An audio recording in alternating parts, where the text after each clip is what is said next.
Oke, Andrian, Halo, selamat selamat malam. malam. Malam. Ya, silakan, bro. Ya, assalamualaikum warahmatullahi wabarakatuh. Sebelumnya saya menghargai banget sama teman-teman di sini yang beragama uh, Kristen Mm-mm.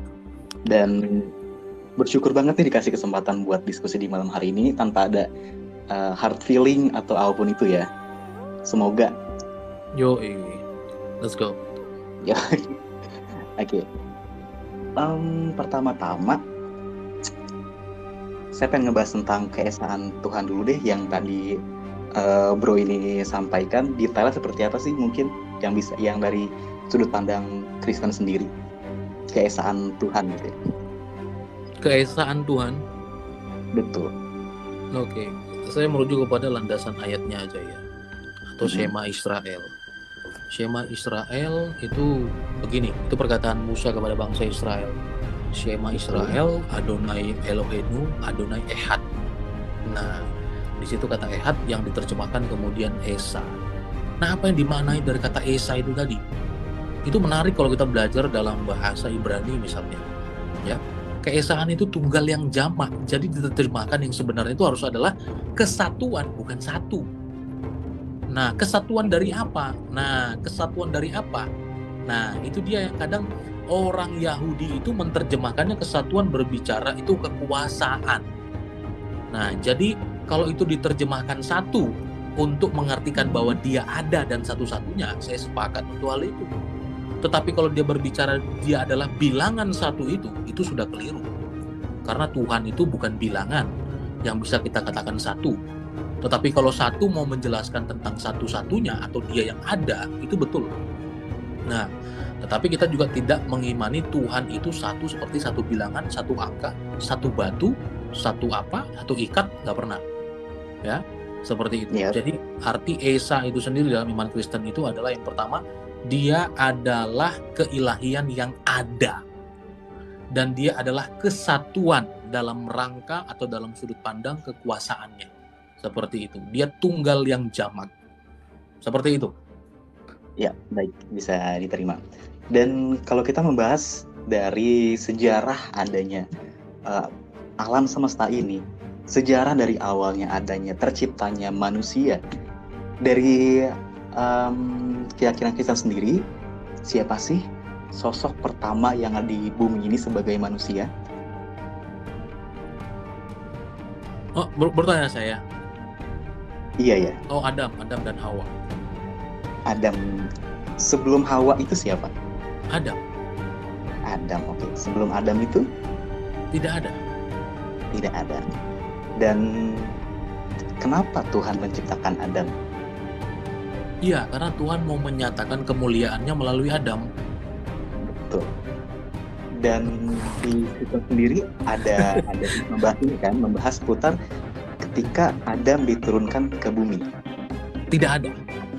Tidak ada. Tidak ada. Lantas kenapa Adam ada di bumi? Ya, itu bukan pertanyaannya tuh kepada kami, itu kepada Bro.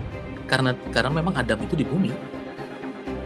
Iya, kenapa? Kalau di umat Islam pasti ada jawabannya. Ini kan saya bertanya kepada Bro ini untuk menerangkan kenapa Adam ada di bumi. Iya, jadi kalau kita baca dalam kitab Kejadian, yang pertama Adam itu memang diciptakan di bumi. Dia tidak pernah diciptakan di sorga. Tidak pernah. Nah, sehingga kenapa dia diciptakan ke bumi? Alasan pertama itu adalah untuk berkuasa, ya, atau menjadi Tuhan bagi segala ciptaan. Itu pengertian dalam Alkitab. Dia berkuasa atau menjadi Tuhan bagi segala ciptaan. Itu. Nah, jadi kalau begitu, kenapa tidak Adam aja yang disembah? Kenapa harus Yesus? Itu kan korelasinya jauh sekali, brother. Kenapa jauh? Iya, karena itu kalau kamu membahas Yesus kan itu tadi Bro mengatakan kalau misalkan Adam diturun ke bumi untuk menjadi Tuhan di bumi, ya kenapa nggak Adam aja? Kenapa harus Yesus? Menjadi Tuhan untuk segala ciptaan. Tuhan itu artinya penguasa. Dari semua binatang ciptaan itu semuanya itu urusannya Adam. Dan Tuhan Allah telah memberikan kepenguasaan itu kepadanya. Seperti itu. Iya, kenapa nggak Adam aja yang menjadi Tuhan? Karena ya Adam memang dia Adam memang jadi Tuhan bagi segala ciptaan. Memang Adam jadi Tuhan. Itu Yang kenapa sekarang menyembah Yesus? Yang menyembah Yesus karena dia memulihkan kerusakan daripada Adam. Nah, itu yang pertama. Waduh, kenapa bro ketawa? Kenapa bro ketawa? Justru lucu menurut saya. Oke, lanjutkan Ya, untuk jangan ketawa dong bro. Saya tidak mau tertawai kamu. Ya kalau misalkan tadi Anda tertawa, pada yang lain kenapa saya nggak boleh tertawa? Ya, masalahnya saya serius dengan kamu. Kamu mau saya ketawain juga atau gimana? Yang lain pun juga serius bertanya. Kenapa ditertawakan? Siapa? Yang sebelum-sebelumnya pun serius bertanya, kenapa harus ditertawakan? Lantas sekarang saya tertawa. Jangan bawa sensitivitas. Menurutmu Adam itu diciptakan di sorga? Menurut keyakinan saya, Adam diciptakan memang di sorga, tapi bukan sorga yang kelak nanti ditempati oleh manusia. Surga yang berbeda. Sebentar. Adam itu diciptakan di sorga? Yap. Diciptakan di sorga? Yap. Kenapa dia kemudian diturunkan ke bumi? Ya, baik, saya akan menjawab sesuai dengan kapasitas saya sebagai muslim.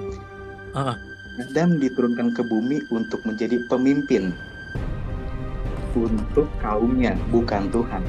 Menjadi pemimpin dan beranak pinak, membuat satu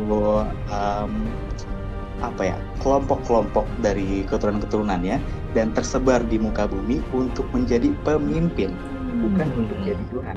Ternyata ada Abdul yang mau berbohong. Kenapa Adam kemudian diturunkan ke bumi? Kan tadi saya udah bilang, Adam diturunkan ke bumi untuk jadi pemimpin. Itu dalam keyakinan saya sebagai muslim. Berarti muslim yang tidak belajar. Kenapa dia bisa diturunkan ke bumi? What's wrong with that? Salahnya apa dia? Apakah tadi kan Anda bilang sendiri, kalau misalkan Tuhan ingin, ya Tuhan bisa. Loh, ya bukan. Itu kan nanti kalau kita mau jawaban yang kayaknya sama bocil. Tapi kan kamu sebagai Islam nih, kenapa Adam itu yang diciptakan di sorga diusir ke bumi? Baik, kenapa Adam diusir di bumi? Nah, tadi kamu udah bilang diusir. Ini saya akan jawab. Kamu bilang dia jadi ke bumi untuk jadi langsung pemimpin. Berjujur-jujurlah kita, brother. Baik, ini makanya saya katakan, kenapa ini saya akan terangkan lebih detail ya. Kalau misalkan kamu lebih nggak bisa menerima akal, coba kamu dengar dulu supaya bro bisa nangkap jelas. Kenapa Adam itu diusir ke bumi? Pertanyaan saya kan itu tadi. Kenapa dia diturunkan ke bumi? Baik, ini ya saya jelaskan dari awal. Baik, dalam keyakinan kami sebagai muslim, Tuhan menciptakan Adam dan malaikat pun berkomentar mengenai penciptaan Adam. Kenapa menciptakan sosok makhluk lain selain malaikat, termasuk iblis di dalamnya, yang mana iblis itu dulunya adalah pemimpin para malaikat. Di situ Allah punya alasan kenapa ingin menciptakan Adam, bahwa Adam bukan masa iblis pemimpin malaikat. Ini saya bicara Adam, bukan iblis. Bahwa bukan, kamu tadi bilang iblis itu pemimpin malaikat. Betul. Saya tidak salah dengar itu, brother. Enggak, ini saya jelaskan lebih lanjut lagi. Kenapa akhirnya iblis dalilnya ya, bro? Ya. Iblis pemimpin malaikat itu terdapat di surah berapa itu? Iya, sebentar saya jabarkan dulu. Ya, jadi ketika itu malaikat semuanya berkomentar seputar penciptaan Adam, dan Allah pun, Tuhan pun punya alasan kenapa menciptakan Adam. Ketika malaikat lain tunduk dengan Tuhan, bahwa Tuhan itu memerintahkan untuk sujud kepada Adam bukan sebagai Tuhan, bukan sebagai sesuatu yang disembah, bukan, tapi untuk sebagai nurut sama Tuhan. Kalau Tuhan udah memerintahkan sujud kepada makhluk ini, malaikat-malaikat tunduk, kecuali iblis. Maka dari itulah iblis pembangkang dan diusirlah dari singgasananya dan menjadi iblis. Itu. Ini kalau kita bicara iblis, tapi kalau kita bicara tentang Adam, Adam itu harus gini sebentar. Saya kan diskusi ini tuh kan bukan baru. Jadi Iya, kamu merasa kamu tuh kayak ngobrol sama orang yang nggak tahu apa-apa tentang Quran gitu loh. kan kamu bertanya kepada saya menjelaskan. Nah, Setelah oke, menjelaskan kenapa nggak mau satu terima? saya tanya tadi sebagai pemicu pertanyaan. Kamu bilang iblis itu pemimpin malaikat. Di ayat berapa itu? Baik, sebentar. Nah, tolong dicari. Iblis pemimpin malaikat. Wow. Oke. Boleh sama-sama dicari juga? Oh, enggak, silakan. Iya, Saya percayakanlah sama kamu. baik. Ah, Mhm.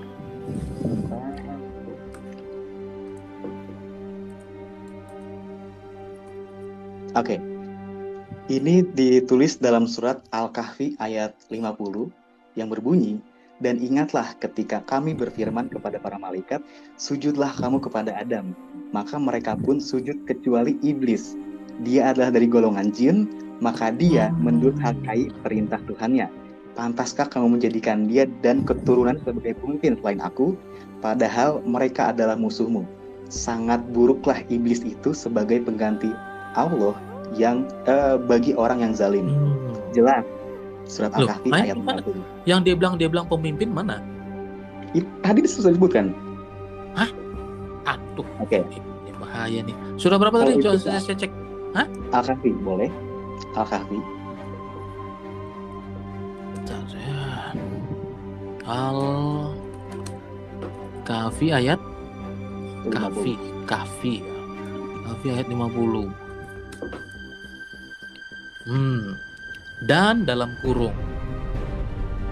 Ingatlah, bentar, saya buka dulu di Tokopedia ya.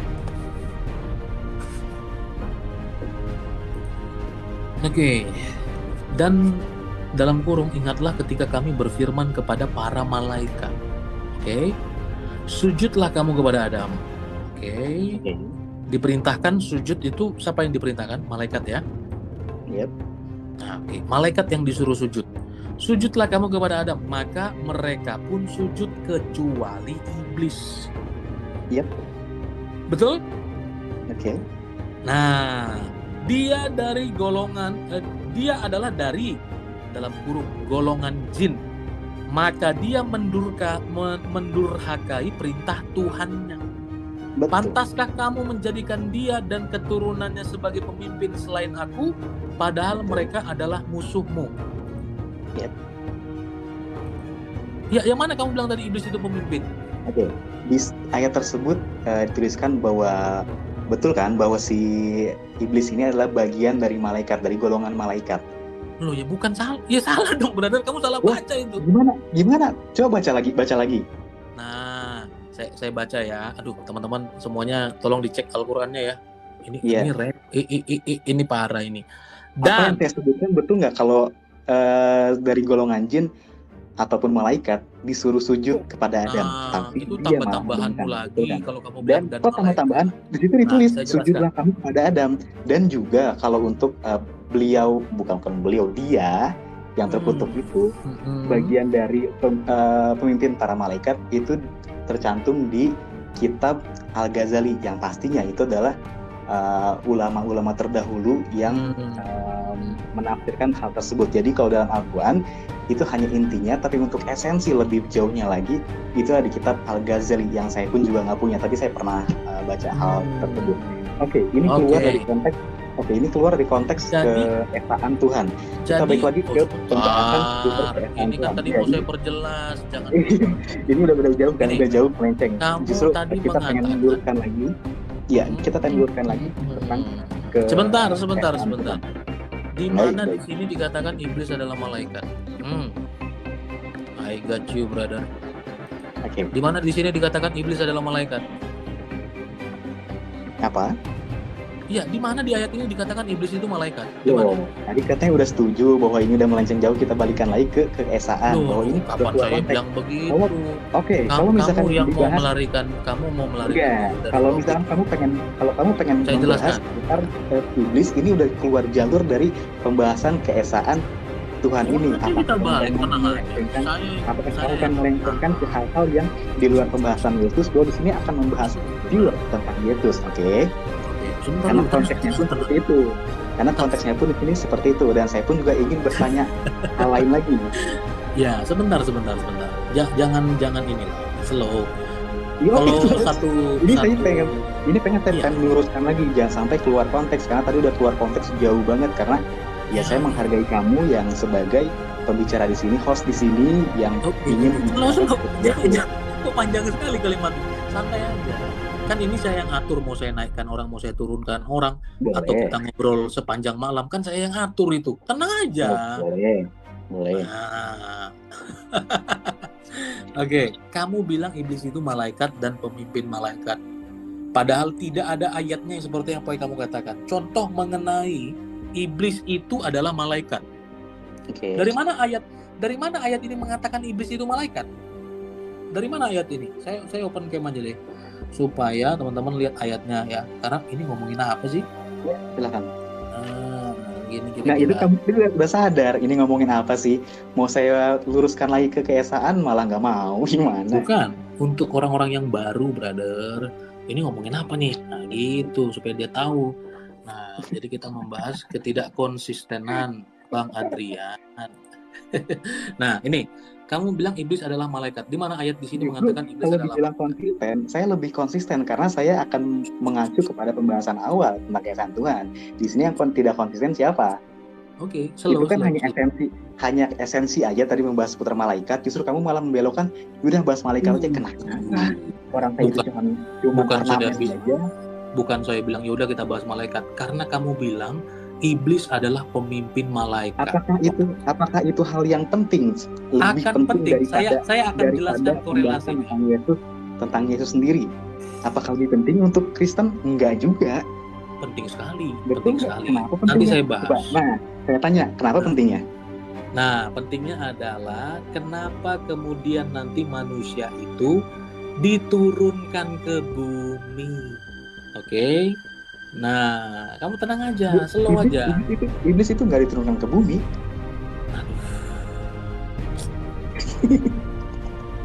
Jadi iblis di surga.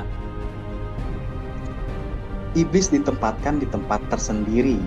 Oke, yang diturunkan ke bumi adalah Adam. Di bumi ini ada iblis nggak, Adrian? Di bumi ini iblis itu memiliki tempat lain. Iblis memiliki tempat lain selain di bumi, berbeda dimensi dengan kita, tapi mampu untuk menggoda kita, membisikkan hati kita untuk melakukan hal-hal yang membisikkan.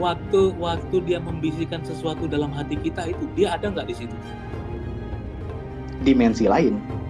Loh, kok dia bisa membisiki hati kita? Waktu dia membisikkan hati kita itu, dia ada nggak di situ? Itulah keistimewaan yang masih diberikan Allah. Come on! Kenapa sih kamu tuh demi sebuah ketidaknyambungan kan? Ngeles. Dia nggak mau debat lagi. Kamu yang bilang, oh dia itu dimensinya beda, tapi bisa membisikkan. Nah, biarlah itu menjadi dongeng aja. Saya jelaskan. Dan ya, tadi kan kamu bilang dia adalah malaikat. Nah, dan ingatlah, ketika kami berfirman kepada para malaikat. Nah, ingat, ini perintahnya kepada siapa? Para malaikat kan? Betul. Nah, para malaikat, sujudlah kamu kepada Adam. Nah, jadi menurut saya di sini Tuhan berkontradiksi dengan dirinya sendiri. Satu sisi suruh sujud hanya kepada Allah, tapi ini membagi kepada Adam. Tapi saya tidak mau ke situ, kamu luruskan nanti boleh. Ya. Nah, maka mereka pun sujud. Betul nggak? Iya. Nah, kenapa ada kata kecuali? Ya karena pembangkang. Kecuali iblis. Nah, kamu yang Kalau kamu bilang tadi malaikat, tidak perlu dia kemudian dikatakan kecuali di sini. Berarti kalau menggunakan kata kecuali itu dibedakan. Ya mana ada dibedakan. Katakan lagi ini analoginya ya. Ini analoginya. Ada 5 orang anak yang makan pepaya, kecuali satu yang makan anggur. Apakah itu bukan manusia yang satu itu? Loh, bukan. Itu yang dijelaskan adalah apel dan anggurnya. Yang di sini yang dijelaskan itu adalah mengenai yang satu malaikat, kecuali dijelaskan adalah iblis. Anggur ini adalah subjek. Sama pun juga ketika salah. Kalau itu subjeknya adalah objeknya adalah anggur. Tetapi objeknya siapa? Objeknya tadi manusia yang kamu bedakan itu. Yang satu ada beberapa anak makan apa ya? Anggur ya. Yang satu makan apel. Sama-sama manusia itu. Tetapi itu juga iblis yang juga kamu bedakan malaikat, bro. Kan itu kata kecuali. Kata kamu kan membahas seputar kecualinya. Itu juga begitu. Oh, salah. Aduh, kamu Entah dari mananya, coba jelaskan. bahasa menurut Indonesia pandangan. bagaimana ini? Lo kamu jadi, pengertiannya gimana? Dikatakan, dan ingatlah kami berfirman kepada para malaikat. Ini jelas. Ya. Nah, iya jelas. Nah, para malaikat betul nggak? Betul. Nah, sujudlah kamu kepada Adam, maka mereka pun di sini siapa? Mereka semua golongan yang ada di situ, yang ada di semua golongan yang ada. Perintahnya di tempat kepada tersebut. siapa Katakan, ini, Abdul? Perintahnya kepada siapa kok semua kan tadi golongan? saya bilang bahwa iblis itu dulunya adalah bagian dari malaikat. Sejalan kan dengan ayat tersebut? Gimana coba? Bingung nggak mendebatnya? Ya ayat Tuhan, ayat Allah, nggak bisa ada yang merubah. Pantas kalau kamu bingung untuk mendebatnya. Oke, mau dibalikan lagi nggak? Mau dibalikan lagi nggak ke keesaan Tuhan? Sujudlah kamu kepada para malaikat. Mereka pun sujud. Mereka siapa? Semua golongan. Betul. Bingung, dia bingung, pengen muter kata bingung, kasih. Oke, mau dibalik. Ini saya bingung dengan ini saya tawarkan lagi, mau dibelokkan lagi, mau diluruskan lagi ke pembahasan yang keesaan, satu atau bilang, seputar di sini aja, atau kamu takut untuk membahas keesaan Yesus atau Tuhan? yang satu bilang para malaikat, terus kamu bilang sujudlah mereka, ya semua golongan. Aduh, kok malah bingung ngebalikan? Bukan saya mau ngebalikan. Aduh, ini repot ini kalau saya ungkapkan satu kalimat, besok saya di BAP ini. Silakan diungkapkan. Nggak usah repot, silakan diungkapkan. Kepada para malaikat. Ingatlah ketika kami berfirman kepada siapa, teman-teman? Malaikat. Kepada para malaikat. Kalau para malaikat itu, para malaikat itu pasti malaikat kan? Nah, pasti malaikat kan? Nggak mungkin kucing kan? Udah pasti malaikat. Ya, sujudlah kamu kepada Adam, maka mereka di sini siapa?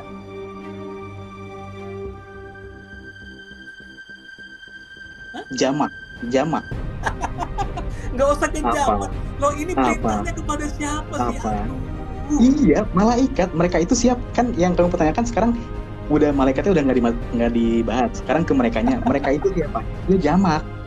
Ya, sesuatu yang ada di situ. Ayo, bingung kan? Ayo, bingung kan? Loh, kamu tuh kok bangga sih? Kamu tuh justru lucu. Gini. Aduh, come on. Aduh, jadi kamu mau bahas apa sama orang Kristen? Masalah ini aja lah, nggak usah jauh-jauh. Nih. Aduh, repot ini teman-teman. Ya, berfirman kepada para malaikat. Oke. Aduh, salah. Ayo. Oke? Ayo, nggak bukan pembahasan keesaan, ayo. Udah, nanti saya bahas. Sampai Tenang aja. Oke. Kan saya yang punya room, saya bilang tadi. Kalau misalkan, katakanlah seperti ini. Kalau misalkan kecuali dia tidak konsisten dengan perkataannya, ya.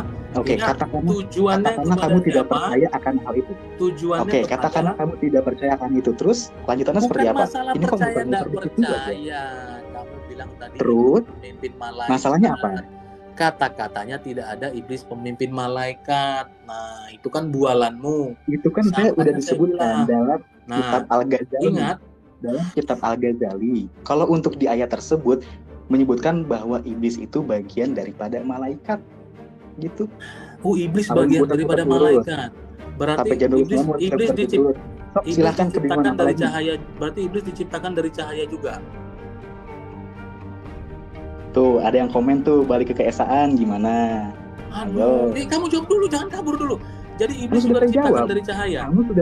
Kamu sudah saya jawab, terus muter-muter pengen jawab. Jadi iblis diciptakan dari cahaya juga. Halo.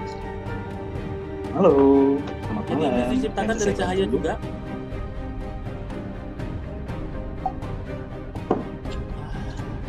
Berkata, minum dulu, enggak apa-apa. iya. Iblis diciptakan dari cahaya juga. Waktu itu dikasih makan minum. Iblis diciptakan dari cahaya. Boleh sebat, langsung sebat. Kalau enggak agak gemetaran memang. boleh. Manusiawi lah ya, kalau sekarang misalkan kita ada rasa getar atau misalkan ada rasa deg-degan, namanya manusia, betul nggak? Nah, jadi iblis itu kamu bilang ada bagian daripada malaikat, berarti dia diciptakan dari cahaya juga. Setiap makhluk itu diciptakan dari sesuai dengan apa yang Tuhan kehendaki. Dari Wah, saya tahu itu. Anak kecil tahu juga itu. Masalahnya Betul. iblis itu diciptakan dari api atau dari cahaya? Api. Dari api. Kalau malaikat? Malaikat ya bagian dari cahaya penciptaannya. Kamu pakai bagian lagi. Jadi malaikat kan dari cahaya, brother. Itu kan dalilmu sendiri. Masa kamu berkontradiksi dengan dalilmu sendiri? Katakanlah malaikat dan iblis itu entitas yang berbeda. Pelan-pelan, jangan diaur-aur. Jadi siapa yang ngaur-ngaur? Kamu yang malaikat. Oke, gini. Malaikat kamu dan kan iblis itu sama. Saya tanya, malaikat ini diciptakan. Malaikat itu diciptakan dari apa? Kalau iblis itu bagian dari malaikat. Oke, kita pisahkan. Iblis, malaikat. Beda golongan. Oke. Berarti udah mau direvisi? Nggak direvisi, saya nggak merevisi, tapi untuk perdebatan ini, kalau kamu menganggap bahwa iblis itu beda golongan dengan malaikat, oke, selesai kan? Di mana lagi perdebatannya? Saya bilang berarti malaikat ini iblis bukan? Kan tadi saya udah bilang, kalau misalkan memang penciptaannya itu dari unsur yang berbeda, oke lah kita pisahkan. Oke, berarti kamu sudah tidak konsisten ya dengan betul perkataanmu tadi. Karena kamu bilang tadi iblis itu malaikat. Itu udah salah, jangan ditawar-tawar. Oke. Ini kan saya sudah menjawab. Oke, kita bedakan malaikat, iblis. Tapi bagaimanapun, silahkan ketawakan saya. Tapi bagaimanapun, tetaplah iblis yang pembangkang terhadap Tuhan. Betul nggak? Oke, good ya teman-teman. Dia bilang iblis tadi malaikat, ternyata dia sudah merevisi. Karena jujur, mbok ya nggak apa-apa. Oke, jadi iblis di situ tidak ada datanya bahwa dia adalah malaikat. Ya, silakan ke pertanyaanmu. Oke, melanjutkan tentang keesaan Tuhan lagi. Seperti apa sih keesaan menurut Kristen sendiri? Silakan. Saya udah jawab tadi itu, brother. Oke, baik. Untuk lebih detailnya saya akan tanya sendiri, apa sih perbedaan Tuhan dengan makhluk menurut sudut pandang umat Kristiani sendiri? Oke. Saya jawabnya sederhana gini supaya kamu mudah nangkap. Bentar, saya turun background dulu. Ya, jadi antara Allah dan makhluk. Menarik sekali pertanyaan itu sebenarnya. Jadi gini, ya, saya langsung kepada satu poin yang saya mau kejar, bahwa ada dua sudut pandang. Jadi begini, bahwa dalam iman Kristen itu Allah yang Maha Kuasa itu bisa menjadi apa saja, tapi dia bukan jadi-jadian. Yang kedua, sudut pandang bawah, manusia itu tetaplah manusia, tidak akan bisa jadi Allah. Seperti itu. Tetapi dari sisi Allah, menyatakan diri sebagai manusia atau menyatakan diri sebagai makhluk, tentu dia mampu, dia dapat, dia bisa. Nah, saya langsung kepada fokus kepada apa tujuan saya. Begitu. Baik. Jadi kalau berbicara bedanya apa, saya kepada poin yang saya bahas adalah kalau Allah dapat menyatakan diri sebagai makhluk, kalau makhluk tidak bisa menyatakan diri sebagai Allah. Seperti itu. Baik. Ya. Ketika tadi brother sebutkan bahwa Tuhan itu bisa menjadi apa saja, bisa menjadi apapun, termasuk juga menjadi manusia. Betul. Tapi manusia tidak bisa menjadi Tuhan. Betul. Ya. Ketika Yesus hadir di bumi ini, berarti tidak ada Tuhan, karena Yesus menjadi manusia yang seperti di brother bilang juga, manusia tidak bisa menjadi Tuhan. Kamu kan tadi hadir ketika saya ngejawab siapa itu tadi, brother. Saya bilang kami ini mengimani Tuhan yang Esa, bukan seperti Tuhan yang batu. Jadi ketika dia turun menjadi manusia, dia datang sebagai manusia, bukan berarti di sana tidak ada. Kan kamu tadi sudah ada di bawah, saya lihat. Nah, jadi sekalipun dia menyatakan diri, kepada orang di timur, barat, utara, selatan. Di timur ada 1 juta, di utara ada 1 juta, di barat ada 1 juta. Dalam waktu yang bersamaan, Tuhan Allah bisa hadir di sana. Kalau dia hadir di 10.000 tempat, atau dia hadir di jutaan tempat di timur, barat, utara, dan selatan, apakah itu kemudian dia membelah-belah dirinya seperti itu? Ya tidak. Apakah dia menjadi jutaan wujud? Ya bisa. Tetapi apakah hakikatnya berubah jadi jutaan wujud? Ya enggak. Nah, itu yang jadi pertanyaan saya. Ketika Tuhan itu menjadi Yesus, otomatis Yesus itu ada di tanah Yerusalem. Betul. Ya, silakan. Ya, ketika saat itu berarti Tuhan ada di tanah Yerusalem sebagai Yesus, betul nggak? Nah, ketika Logikanya. Allah, ya, oke, saya jelaskan. Itu udah mau tepat. Ketika Allah ya menyatakan firman-Nya dalam rupa manusia, kemanusiaan yang telah menjadi manusia itu meletakkan kakinya di Yerusalem. Secara eksistensi kemanusiaannya, ya, dia menginjakkan kaki di Bethlehem tempat kelahirannya, atau dia besar di Nazaret. Itu betul. Makanya itu orang Kristen itu percaya bahwa firman Allah yang menjadi manusia tanpa kehilangan hakikatnya sebagai manusia. Nah, jadi sekalipun dia mengambil wujud manusia, tidak pernah mengurangi eksistensinya atau hakikatnya sebagai Allah. Tidak pernah. Inilah iman Kristen. Oke, baik. Saya hargai untuk argumen itu ya. Dan saya juga pengen meneruskan juga untuk hal tersebut. Ketika Yesus itu menjelma atau menjadi Yesus, harusnya dua lagi ya, supaya kita gantian. Dua lagi. Kita kembali ke root ketika Tuhan itu adalah Sang Maha Mampu melakukan segalanya, Sang Maha mengontrol segalanya di alam semesta. Yes. Simpelnya gini aja, ketika Yesus itu turun di tanah Yerusalem, pada saat itu, walaupun Indonesia belum terpecah menjadi sekian banyak, masih menjadi satu pulau kesatuan, bahkan ada penelitian yang menunjukkan sampai Madagaskar, Sundaland ini. Siapa yang mengatur kondisi-kondisi seperti cuaca, hujan, atau kondisi alam di Indonesia? Oke. Jadi, saudara, ya temanku, jadi begini, bahwa kami itu kan kita sama-sama mengimani Tuhan yang Esa. Jadi Tuhan yang Esa, sekali lagi saya katakan, itu bukan hitungannya bilangan. Jadi kalau Tuhan itu datang dalam rupa manusia, dia sudah tidak ada di sana, atau di sorganya, atau di ars. Ketika dia datang menyatakan diri dalam rupa. Ketika saat itu, siapa yang mengatur apapun yang terjadi di tanah Indonesia yang ketika itu masih menjadi Sundaland?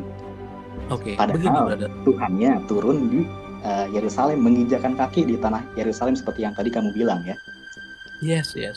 Penjelasannya itu sangat sederhana sekali. Makanya tadi saya katakan kepada teman-teman sebelumnya, kita mengimani Tuhan yang Esa. Bukan Tuhan itu seperti bilangan atau seperti benda. Saya punya di halaman saya ada batu di sebelah kiri. Batu saya pindahkan ke sebelah kanan. Otomatis di sebelah kiri sudah tidak ada batu karena sudah saya pindahkan ke kanan. Tuhan menyatakan diri dalam rupa manusia. Apakah itu kemudian di sorga sudah tidak ada Allah atau tidak ada firman? Ya, ini keliru. Karena kalau kita berbicara Tuhan dan Allah, logikanya itu bukan fisika, tapi logikanya metafisika. Karena dia itu adalah di balik yang fisik. Di dalam iman Islam dia adalah zat. Di dalam iman Kristen dia adalah roh. Jadi dia itu bukan bilangan. Jadi kita juga tidak pernah mengimani Tuhan itu seperti ada di depan monitor yang besar mengatur, waktunya siang di Amerika putar, waktunya malam di timur putar. Bukan. Itu dia kerjakan dulu pertama kali dan dia mengatur kuasa dan kemuliaannya, itulah yang mengatur alam semesta ini. Dia tidak perlu duduk. Adakah ayat di Bible yang menyatakan hal tersebut bahwa Yesus mengatur lebih dahulu untuk hal-hal seperti itu? Dia menciptakan segala sesuatunya dan Alkitab mengatakan Yohanes 1 ayat 12, Yohanes 1 ayat 2. Silakan baca. Yohanes berapa? Yohanes 1 ayat 2, Mazmur 33 ayat 6. Ada 2 dalil aja dulu di situ supaya bro Bisa tolong memahami. dibacakan biar selaras mungkin. Ya enggak apa-apa, bacakan aja, saya percaya bro. Enggak, kamu ini kitab kamu ya, alangkah lebih baiknya kamu yang membacakan. Silakan. Oh ya, saya baca dari ayat 1. Pada mulanya adalah firman, firman itu bersama-sama dengan Allah, dan firman itu adalah Allah. Ia pada mulanya bersama-sama dengan Dia, dan tanpa Dia tidak ada segala sesuatu yang jadi dari segala yang telah dijadikan. Kemudian di dalam Mazmur 33 ayat 6, nanti sambil dibuka. Oleh firman Tuhan, langit. Boleh kutip dulu? Apa itu brother? Oh, baik. Terima kasih untuk kesempatan ini. Firman di sini pada mulanya adalah firman. Firman itu bersama. Jangan ke situ dulu. Itu nanti pembahasannya panjang. Saya harap pertanyaan yang lain.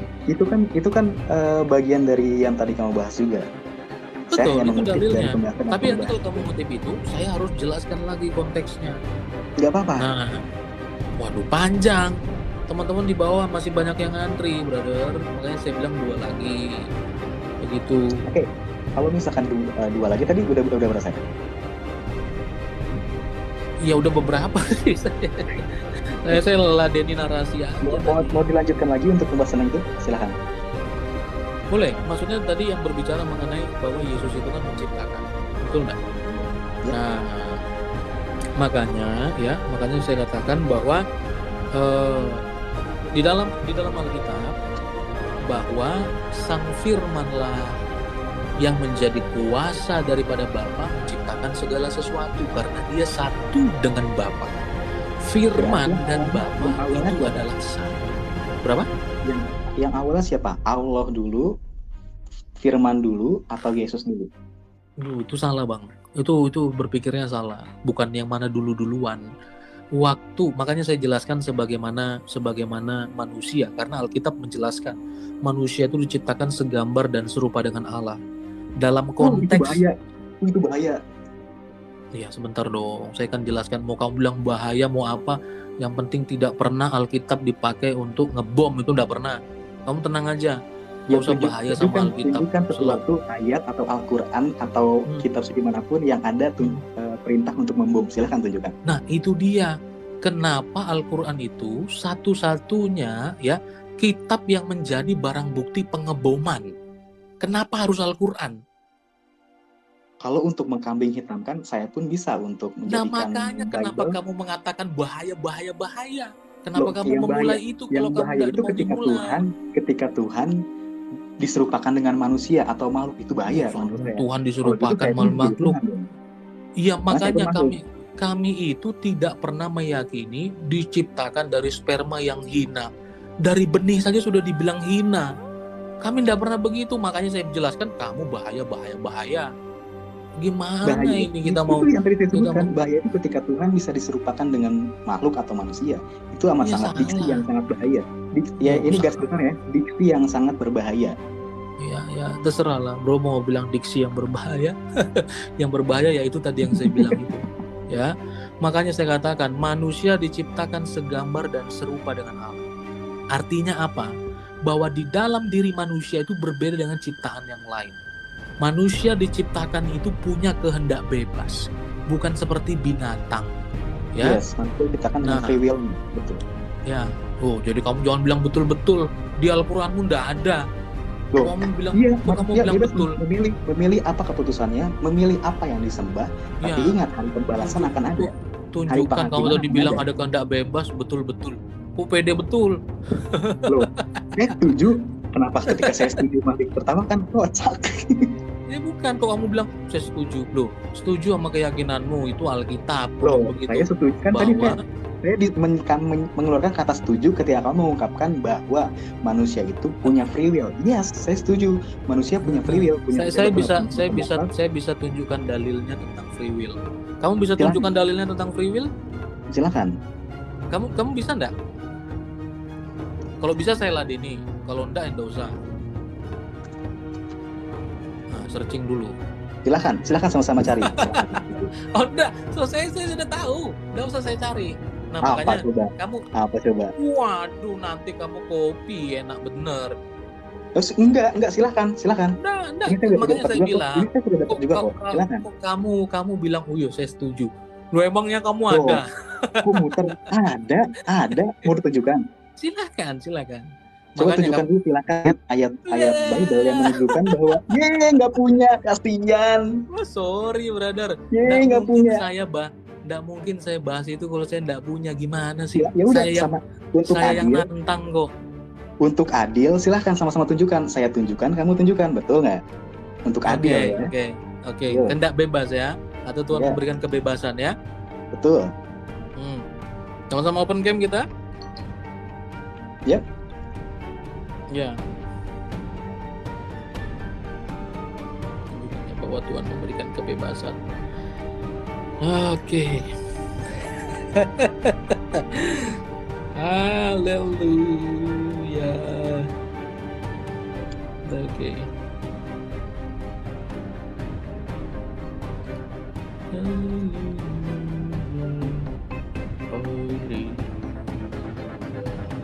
Sudah ketemu, brother? Saya sudah dari tadi nggak ketemu. Saya nunggu kamu nih. Oke. Ya, silakan open game. Jadi kita dulu. Ya. Mau dari siapa, kan saya yang nantang tadi itu. Silakan tunjukkan. Oke. Baik. Untuk kebebasan sebagai manusia dan tadi saya sebut sebagai free will, di sini Al-Baqarah ayat 256 yang bunyinya, dan jika Tuhanmu menghendaki, tentulah beriman semua manusia di bumi sepenuhnya. Maka apakah kamu akan memindahkan manusia ke mukmin? Dan tidak ada paksaan dalam beragama. Sungguh jalan yang benar-benar jalan yang salah. Dan juga Al-Baqarah berapa tadi saya tampilkan aja kalau kamu belum bisa open game. 256. 256. Jadi kehendak bebas itu hanya untuk agama ya? Ada lagi. Ini kan saya sebutkan, bisa saya tunjukkan lagi. Oke, sebentar. Tadi kan kita bilang free will, kok masalah ini sih? Loh iya dong, kan berarti kan Tuhan membebaskan. Untuk agama saja yang membebaskan, apalagi hal-hal yang lain di luar agama yang tentang duniawi, amat sangat membebaskan. Agama itu membebaskan. Agama itu adalah sesuatu yang suci, harusnya betul nggak?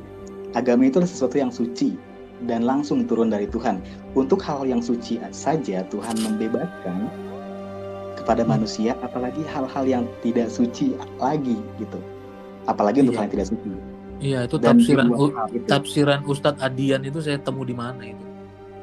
Oh, silahkan buka aja Al-Baqarah 256. Iya, udah saya baca. Tapi tafsiran yang kamu bilang tadi itu tafsiran siapa itu? Loh, begini. Setuju nggak kalau sebuah agama itu adalah suci? Oh, jangan kamu artikan. Tadi kan kita ngomong bahwa Tuhan memberikan kebebasan, ya. Tuhan memberikan kebebasan untuk memilih. Di mana itu? Kamu tadi bilang bebas untuk memilih agama, tetapi Nabi Muhammad disuruh perintahkan untuk membunuh orang atau memerangi orang sampai mengucapkan la ilaha illallah. Itu gimana? Baik, saya akan jawab. Kamu lagi-lagi berkontradiksi dengan dirimu sendiri ini. Saya yang kontradiksi atau kamu yang tidak bisa menerima akan hal tersebut? Kamu yang berkontradiksi, kamu bilang bebas, tetapi kan Nabi Muhammad diperintahkan untuk memerangi orang sampai mereka mengucap la ilaha illallah. Kata siapa? Kata siapa? Enggak, kata siapa? Kata hadis. Silakan buka hadisnya. Silakan tunjukkan kepada saya. Okay. Ini saya yang nantang. Silakan tunjukkan. Nah, kamu yang nantang ya. Boleh. Jadi ternyata kamu belum pernah baca, tapi kamu mau menjelaskan. Hebat kamu. Boleh, silakan.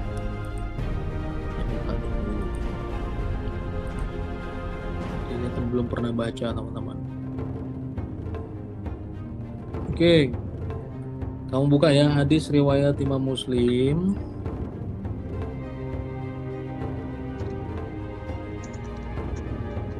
Oh, saya ulangin. Hadis riwayat Sahih Imam Muslim. Nomor banyak nih. Nomor 30. Baik. Sama saya Bukhari nomor 2727. Hmm.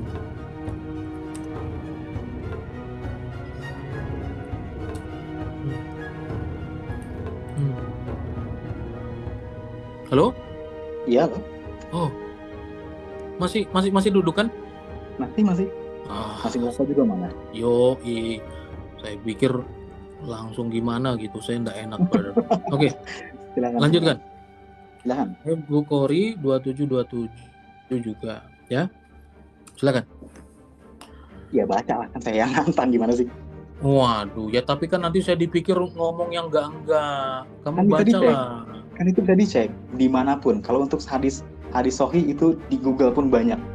Iya, makanya bantu saya dong. Nanti waduh, saya itu brother ya, supaya kamu tahu kenapa saya jarang live. Karena kalau saya bahas kayak gini, seperti tadi yang kamu omongkan, seperti kamu tadi nyatakan, ketika kamu yang menantang untuk sesuatu, berarti saya yang menjawab. Dan saya pun begitu. Ketika saya kan sebutkan datanya, saya enggak bilang Pak, nanti saya cari. Udah, saya sebut dalilnya. Ya sebutkan. Iya, itu dalilnya udah saya sebut. Sahih Bukhari 2727. Ya baca. Hadis riwayat Imam Muslim ayat 30. Kamu sudah baca di situ kok tadi, tapi kamu enggak mau baca. Loh, kan saya pengen mensinkronkan. Iya, enggak apa-apa. Nanti kalau salah saya rasa ini ada ketidakadilan ketika kamu menjawab, ketika kamu menantang. Saya harus menjawab, dan ketika saya menantang saya pun harus menjawab. Silakan kalau misalkan pengen adil, kalau misalkan pengen keadil, ajas kemanusiaan yang adil dan beradab, ketika ada satu penantang maka jawablah. Alhamdulillah. Nanti kamu kasih tahu nomor berapa ya biar saya coblos. Ini kan pinter ngomong. Jadi gini, rakyat Indonesia yang baik dan benar harusnya taat akan Pancasila. Ya dari tadi kan saya yang open cam, kamu kan nggak pernah open cam. Nah, jadi begini teman-teman. Ya kenapa teman-teman live chat itu, ya teman-teman live chat itu tahu kenapa saya beberapa waktu itu sering live ngikut orang. Karena waktu saya live sendiri, saya bahas ini bersama dengan orang yang nggak tahu, kayak kamu juga. Ya, itu saya kesasar. Saya yang nggak tahu atau kamu yang saya tahu? Ya, kita buktikan aja kan. Kamu tadi buktinya minta bukti hadisnya di mana. Berarti kamu memang tidak pernah baca. Oke. Tadi sudah saya sebutkan ya. Ini kamu kan followermu berapa sih? Kalau kamu 1000 kan udah bisa open cam. Waduh. Saya dikit. Saya bukan pemain penggiat sosial media. Oke. Ya. Tapi kamu yang baca ya, saya open kamu yang baca ya. Loh, gimana sih? Silakan lah. Tadi kan saya yang baca juga. Enggak, kadang TikTok itu tahu mana yang layak dan mana yang nggak layak gitu loh. Itu yang saya repot. Bukan masalah layak atau nggak layak, tapi keadilan yang tadi. Kamu kan bukan orang sosial media, kamu bilang. Saya yang paham itu. Beberapa kali tiba-tiba muncul bahwa ini tapi untuk ya, jadi untuk keadilan kan. Nah, supaya kamu juga membantu saya mewujudkan keadilan itu, saya munculkan kamu yang baca. Gimana? Nggak usah dibaca pun nggak apa-apa kan? Dengan tunjukkan aja, dan saya bisa langsung menjelaskan. Kamu tuh nggak pernah baca, tapi apa yang kamu menjelaskan? Ini lucu loh. Kamu nggak pernah baca, tapi kamu bisa menjelaskan. Apakah membaca itu harus dengan suara? Saya pun ketika membaca buku dengan hati itu termasuk membaca loh. Tapi come on, iya. Saya sudah tahu lah. Saya yakin betul bahwa kamu Islam. Iya, insya Allah. Alhamdulillah. Oke, ini takutnya saya malah menjadi pemicu kegaduhan di sini. Ya silakan, mau diteruskan silakan. Nggak apa-apa. Tapi di sini saya no offense ya, semoga no hard feeling juga buat teman-teman dari umat Kristiani. Saya menghargai keyakinan teman-teman dari umat Kristiani dan dengan segala kebaikannya, dengan segala argumennya saya menghargai dan juga respect sama teman-teman, karena saya juga banyak teman-teman yang Kristiani kok. Gitu. Oke. Ya, jadi ditampilkan, nggak usah dibaca. Udah diam-diam aja, kamu pun jangan menjelaskan atau gimana? Loh, kalau tidak menjelaskan gimana mau mengerti? Karena kamu pun ketika menjelaskan satu ayat harus dijelaskan sama kamu kan. Ketika Ya misalkan saya baca makanya Yohanes kamu 10:29, apa sih kalau saya sulitnya baca, untuk kamu tuh membaca hadis? Apa sulitnya? oke, gini deh. Nah, baca aja ya. Ketika Oke. ketika kamu memunculkan hal itu untuk hadis itu, nggak apa-apa saya baca. Oke, baca nggak apa-apa. Iya. Oke. Halo, Bro Adrian. Mungkin berargumen, saya menghargai sama teman-teman yang antri juga. Iya. Saya membacakan hal untuk hadis itu, dan kamu pun membaca Yohanes 10:29. Iya, Untuk saya kan menutup dari semua tadi ini baca ya. menunjukkan Alkitab. Jangankan Alkitab, Oh Quranmu sorry, juga gua nggak tadi. bisa confirm ya. Quranmu juga tadi saya tunjukkan. Tidak ada masalah itu. Karena memang harus ditunjukkan supaya sesuai data. Oh, Nah, terima kasih banget ngingetin saya. Kalau tadi untuk Al-Quran saya kamu bisa baca, kenapa untuk hadis yang bukan Al-Quran tapi nggak mau baca? dia bukan. Maksudnya begini. Kan tadi Al-Quranmu saja kita baca. Kalau yang ini Nah, TikTok tahu mana yang nampak-nampaknya. Lalu saya baca Al-Quran aja kadang itu disuspend kok. Kalau saya baca At-Taubah 21 itu atau Taubah lo 19. ini enggak. Lo ini apa bedanya Ya ketika makanya kamu saya membaca enggak baca. Al-Quran? Saya enggak Apa baca. bedanya ketika kamu membaca Al-Quran dan ketika membaca Alkitab kamu? Toh sama-sama Alkitab, kenapa harus disuspend atau di-ban? Iya, karena memang TikTok saja mengetahui ada yang nggak pantas dan ada yang pantas. Kalau hal yang pantas boleh-boleh aja. Apakah Kalau hal yang TikTok nggak pantas nggak ke ranah boleh. agama? Apakah TikTok masuk ke ranah agama yang mana kamu Nah itu Kristen nggak boleh dia. membaca Itu dia Al-Quran? Ya enggak kenapa juga. saya gini Kalau brother. misalkan hal itu terjadi, kalau misalkan hal itu memang benar adanya, kenapa tadi kamu baca untuk Al-Kahfi? Kamu baca loh itu. Ya karena memang nggak ada yang berbahaya di situ. Lebih berbahaya lagi Al-Quran kalau misalkan TikTok mencampuri ranah agama. Lebih bahaya lagi Al-Quran ketimbang Kamu tuh itu kan dari sahabat. terlalu banyak retorika kamu itu. Sama, kamu pun juga banyak retorika. Ada hal-hal yang contoh seperti saya sudah bilang TikTok itu ya dia mensensor kalimat-kalimat yang tidak pantas, yang tidak layak. Nah, kalau kalimatnya dianggap pantas, makanya ketika emang itu tidak pantas, kamu pun nggak mau di-ban, jangan membuat orang lain di-ban. Cukup tunjukkan aja tanpa harus pengikutmu. Makanya saya nggak mau baca karena nanti kesas. Oke? Nah, kamu harus tahu itu. Ini jadi kalau tetap misalnya bentar, ini ada yang bahas Andrian aku muslim tapi kamu malah bahas TikTok, gimana sih? Ini bukan ngebahas TikTok Mbak, tapi algoritmanya gitu maksudnya, karena di berbagai platform itu ada algoritma yang ketika menyebutkan sesuatu itu bisa berpengaruh terhadap akunnya gitu. Jadi kita bukan membahas TikTok ya Mbak ya. Makasih, mohon maaf, terima kasih juga untuk siapa Mbak lagi sorry, Erwin Irsan, makasih Mas. Ini bukan bahas TikTok sekali lagi. Oke. Ya, ya saya tunjukin kamu baca ya. Nah, kan gitu. Kalau misalkan itu berbahaya dan kamu nggak mau di-ban, kenapa harus mengorbankan orang lain untuk di-ban? Silahkan buka aja. Kalau nanti kamu buka, kalau kamu buka, terus kamu menjelaskan, apa tidak kamu singgung lagi nanti masalah yang ini juga? Saya rasa bisa saya sortir. Oke lah. Oke kawan. Ya, Bapak Ibu TikTok mohon maaf ya. Saudara saya ini belum pernah baca, jadi saya mau tunjukkan dulu. Bentar.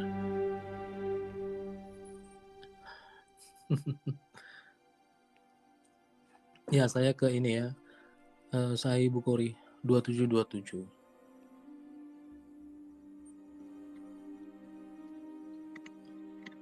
Duh, kameranya. Oke. Tunggu. Yep, baik.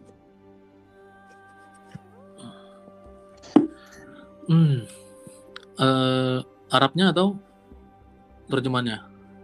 Nggak usah Arabnya. Kalau bisa Arabnya, alhamdulillah. Kalau enggak juga nggak apa-apa.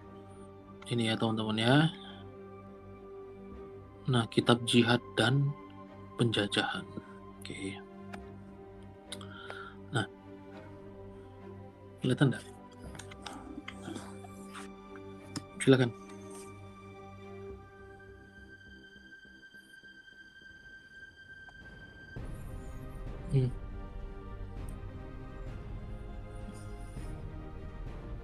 Oke, saya langsung kepada saya bold intinya saja.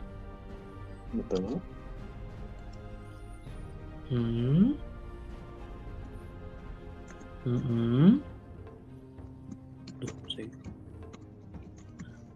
Oke.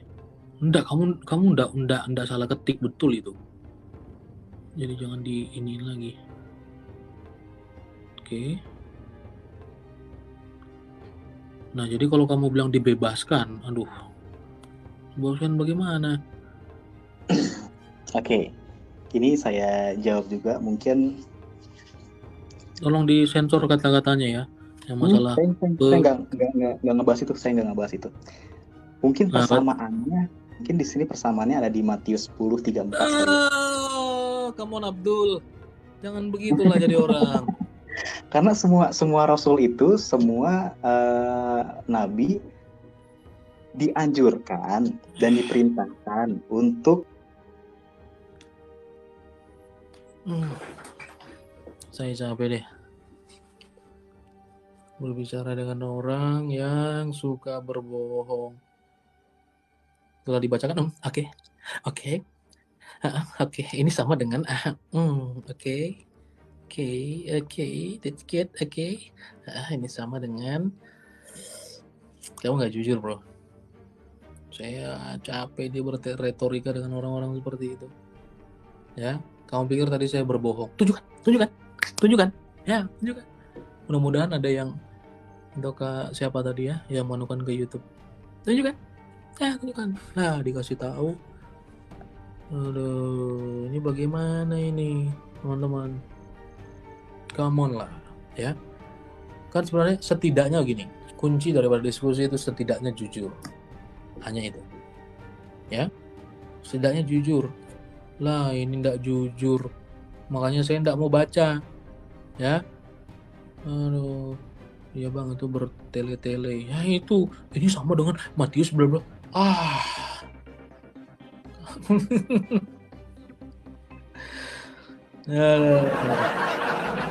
Come on lah, brother. Come on lah. Kasih saya sesuatu yang baru gitu loh. Nah, kamu pikir berhadapan dengan orang-orang seperti kamu tuh kayaknya baru banget. Aduh. Jadi kan kita ngomong di sini, berdiri sini bukan kosongan. Kamu jawab Alkitab, saya jawab Alkitab.